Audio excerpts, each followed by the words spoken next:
Hello friends, ഞാനിന്ന് ഇവിടെ ഒരു ചെറുപയർ വെച്ച് ഒരു തെരളിയാണ് ഉണ്ടാക്കണം. 100 ഗ്രാം ചെറുപയറുണ്ട്. നമുക്ക് ഇതിനകത്തോട്ട് തട്ടി കൊടുക്കാം. കുറച്ച് വെള്ളം ഒഴിച്ച് നമുക്കൊന്ന് കുതിരാൻ വയ്ക്കാം. എന്നിട്ട് നമുക്ക് മാവ് ചെയ്യാം. നമുക്ക് ആവശ്യത്തിന് അരിപ്പൊടി ഇട്ട് കൊടുക്കാം. 2 സ്പൂണ്, നമുക്ക് 1 സ്പൂണും കൂടി വേണ്ടി വരും. നമുക്ക് 4-5 ഏലക്ക ഉണ്ട്, അത് ഇട്ട് കൊടുക്കാം. കുറച്ച് തേങ്ങ ഇട്ട് കൊടുക്കാം. കുറച്ച് ശർക്കര ഇട്ട് കൊടുക്കാം. നമുക്കിനി ഇതൊന്ന് കൈ കൊണ്ടൊന്ന് മിക്സാക്കാം. ആക്കിയതിന് ശേഷം ഇത് നാടൻ പയറാണ്. നമ്മൾ ചെറുപയർ കടയിൽ നിന്ന് വാങ്ങിക്കണം, വറുത്ത് പൊടിച്ചതാണ്. ഒന്ന് കുതിരാൻ വെച്ചിട്ടുണ്ട്. അത് നമുക്ക് കഴിഞ്ഞ ശേഷം ഇതിലോട്ട് ആഡ് ചെയ്യാം. തെരളി വെച്ച് ചെറുപയറും കൂടി വെച്ച് ഒരു തെരളിയാണ് ഉണ്ടാക്കുന്നത്. ഈ കഴിക്കുമ്പോൾ നല്ല കടിക്കാനായിട്ട് സൂപ്പറായിരിക്കും. നമുക്ക് ഉണ്ടാക്കാം.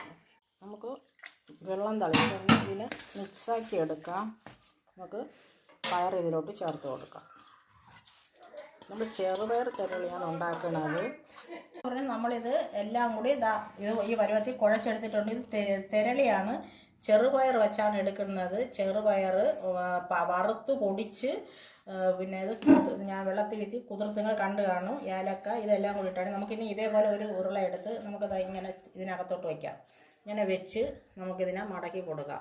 ചെറുപയർ തെരളിയാണ്, നല്ല അടിപൊളിയാണ്. തിന്നുമ്പോൾ പയർ എല്ലാം നമുക്ക് കടിക്കാൻ കിട്ടും. നമുക്കിതുപോലെ എല്ലാം ചെയ്യാം. അതുപോലെ 2-3 ഇതുപോലെ ഉണ്ടാക്കി നമുക്ക് ഗ്യാസ് കത്തിച്ച് വെച്ച് കൊടുക്കുക. ഇങ്ങനെയാണ് ഉണ്ടാക്കുന്നത്. ഇത് കഴിക്കുമ്പോൾ നല്ല ടേസ്റ്റ് ആയിരിക്കും. ചെറുപയർ വറുത്ത് പൊടിച്ച് എടുത്തതാണ്.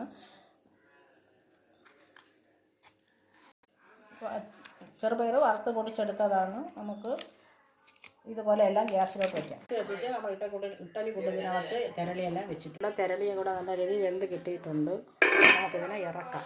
ഹലോ ഫ്രണ്ട്സ്, ഞങ്ങളുടെ ഇവിടെ ചെറുപയർ വെച്ചുള്ള തെരളി ഇവിടെ റെഡി ആയിട്ടുണ്ട്. അടിപൊളിയാണ്. ചെറുപയർ വറുത്ത് പൊടിച്ച് അതിൻ്റെ ഇതെല്ലാം കളഞ്ഞിട്ട് ശകലം നേരം വെള്ളത്തിയിട്ടതിന് ശേഷം ബാക്കിയുള്ളത് എടുത്താണ്. ശർക്കരയും തേങ്ങയും അരിപ്പൊടിയും അതുപോലെ തന്നെ തേങ്ങയും ഏലക്കായും എല്ലാം ഇട്ട് നമ്മൾ നല്ല രീതിയിൽ ശർക്കരയും ചീവിയും കല്ലും മണ്ണും ഇല്ലാതെ ശർക്കരയും ചീവി ഇട്ടത് നല്ല വെറുതെ അത് ഞാവിടി തെരളി ഇലയിൽ വാരി വെച്ച് നമ്മൾ കഴിക്കുമ്പോഴത്തേക്ക് ഈ ചെറുപയറിൻ്റെ ആ ഒരു കടിയും ചെറിയൊരു ടേസ്റ്റും എല്ലാം കൂടി അടിപൊളിയാണ്. എല്ലാവരും ഇത് ഉണ്ടാക്കി നോക്കണം. നല്ലതാണ്, ഹെൽത്തിയാണ്. പയർ വർഗ്ഗങ്ങളൊന്നും കഴിക്കാത്ത കുഞ്ഞുങ്ങൾക്കൊക്കെ 4 മണിക്ക് ഒരു പലഹാരമായിട്ട് ഉണ്ടാക്കിയതാണ്. 4 മണിക്ക് നമുക്ക് കഴിക്കാൻ പറ്റും. അടിപൊളിയാണ്. എല്ലാവരും ഉണ്ടാക്കണം. സൂപ്പറാണ് ഈ തെരളി.